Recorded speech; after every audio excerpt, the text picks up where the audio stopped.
Johor மாநில தேர்தலுக்கான பிரச்சாரங்கள் தீவிரமடைந்து வரும் நிலையில் வேலை வாய்ப்புகளை அதிகரித்தல், பொருளாதார வளர்ச்சி மற்றும் உள்கட்டமைப்பு வசதிகளை மேம்படுத்தல் ஆகியவை கெமேலா சட்டமன்ற தொகுதி மக்களின் முக்கிய எதிர்பார்ப்பாக இருந்து வருகிறது. அவர்களின் எதிர்பார்ப்புகளை நிறைவேற்றுவதற்கான திட்டங்கள் வகுக்கப்பட்டிருந்தாலும் அவற்றை விரைவாக நடைமுறைப்படுத்த வேண்டும் என்ற குறிக்கோளோடு கெமேலாவில் பிரச்சாரம் மேற்கொண்டு வருகிறார் தேசிய முன்னணி வேட்பாளர் ரவீன்குமார் கிருஷ்ணசாமி. கெமேலா தொகுதியை பூர்வீகமாக கொண்ட ரவீன்குமார் கிருஷ்ணசாமி இங்குள்ள மக்களின் பிரச்சினைகளை நன்கு அறிந்திருப்பதாக தெரிவித்தார். அந்த வகையில் இத்தொகுதியில் வெற்றி பெற்றால் தமக்கு இருக்கும் அரசியல் அனுபவங்களின் மூலம் மக்களின் பிரச்சினைகளுக்கு தீர்வு காண முயற்சிக்கவிருப்பதாக அவர் கூறினார். அனுபவத்துக்கு நான் சொல்லுவேன். நான் ஒரு 3 டேர்ம் சட்டமன்ற உறுப்பினராக இருந்திருக்கிறது முந்தைய அதேவரை மாநில ஆட்சிக்குழு உறுப்பினராக இருந்திருக்கேன். ஸோ சில தீர்வு நீங்கள் பார்த்தீங்கன்னா அந்த மாநில அரசு அங்கே அவங்க எக்கனாமிக் பிளான் போட்டிருக்காங்க. கவர்மெண்ட்னா இப்போ தனியாக இங்கிலாந்து பாட் கூட அவங்களோட மேனிஃபெஸ்டோவில் அதை பற்றி இன்னும் நிறைய இம்ப்ரூவ் பண்ணுறதுக்கு மேனிஃபெஸ்டோவில் இருக்குது. ஸோ இந்த மாதிரி பிரச்சனை இவ்வளோ சீக்கிரமாக செய்ய முடியறதுக்கு நம்ம கொண்டு போகணும். பிகாஸ் பிரச்சனை இருக்கும், ஆனால் அந்த பிரச்சனை டிலே ஆகும். ஸோ இந்த வரை அனுபவத்தில் இருக்கும் அந்த பிரச்சனை இவ்வளவு சீக்கிரம் நம்ம கொண்டு வரதுக்கு அந்த வரை முயற்சி நம்ம கண்டிப்பாக பண்ணணும். இதனிடையே இத்தொகுதியில் சுமார் 2000 இந்திய வாக்காளர்கள் வசித்து வரும் நிலையில் இங்குள்ள தமிழ் பள்ளிகளின் வளர்ச்சிக்கும் ஆலயங்களுக்கும் உதவிகள் வழங்குவதற்கு திட்டமிடப்பட்டிருப்பதாக அவர் குறிப்பிட்டார்.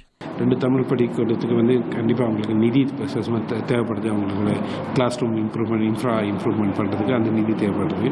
ஜனத்தொகை குறைவாக இருக்குன்னா ஆளுங்களுக்கு அவங்களுக்கு அது நிதி தேவைப்படுது. அவங்களுக்கு ஆலயங்களை ஓட்டுறதுக்கு அதெல்லாம் நிதி தேவைப்படுது. ஸோ இந்த வரையும் நிதிங்களுக்கு நம்மளும் இப்படி முடிஞ்ச வரைக்கும் அவங்களுக்கு உதவி செஞ்சு ஒரு தட்டி கொடுத்து அவங்களுக்கு அந்த ஆலயங்கள் அது ப்ராப்பராக ஓட்டுறதுக்கு கரெக்டாக இருக்குது. 2022ஆம் ஆண்டு நடைபெற்ற 15வது ஜோஹர் மாநில தேர்தலில் போட்டியிட்ட 4 தொகுதிகளில் கெமேலா, கஹாங் மற்றும் தங்காரோ ஆகிய 3இல் மாயிகா வெற்றி பெற்று புக்கிட் பாத்துவில் தோல்வியடைந்தது. இந்நிலையில் இத்தேர்தலில் மாயிகா, கெமேலா, கஹாங் மற்றும் புக்கிட் பாத்து ஆகிய தொகுதிகளில் மீண்டும் போட்டியிடும் அதே வேளையில் தங்காரோ தொகுதியை அம்னோவுடன் மாற்றிக்கொண்டு பெர்லிங் தொகுதியில் போட்டியிடுவது குறித்தும் மாநில மாயிகா தலைவருமான அவர் விளக்கமளித்தார். ஸோ இந்த வாட்டி தங்காரோ விட்டு கொடுத்து நம்ம பெர்லிங் சீட்டு எடுத்துக்கலாம். அந்த ரீசனிங் ஏன் நம்ம பெர்லிங் சீட்டு போனால் 2 பார்க்கணும். அங்கே அதிகமான இந்தியன் மக்கள் இருக்காங்க. ஒரு 15,000 பேர் வாக்காளர் பேர் கிட்ட ஒரு இந்தியன் மக்கள் இருக்காங்க. 2வது பார்த்திங்கன்னா அந்த டைரா ஜோபார்னு பார்த்திங்கன்னா நம்மளுக்கு இந்தியன் மைக்கா பிரதிநிதின்னு நம்மளுக்கு ஒன்றும் இல்லை. அப்படின்னா ஒரு ஜோஹர் ஒரு பெரிய கேபிட்டல் இதில் நம்மளுக்கு நம்ம இந்தியன் ஜனத்தொகை பார்த்திங்கன்னா ஜோஹர் மக்களோட ஜனத்தொகை பாதிக்கு மேலே அங்கே தான் இருக்காங்க. இந்தியன் ஜனத்தொகை அங்கே கூட தான் இருக்காங்க. ஸோ அந்த ஒரு டைரா ஜோபாரில் ஒரு இடத்துல இந்தியன் பிரதிநிதி இருந்தால் ஒன்றும் நல்லா இருக்கணும்னு தான் நினச்சி அந்த இடத்துல நம்ம அந்த சீட் எடுத்து போட்டி போட போகிறோம்.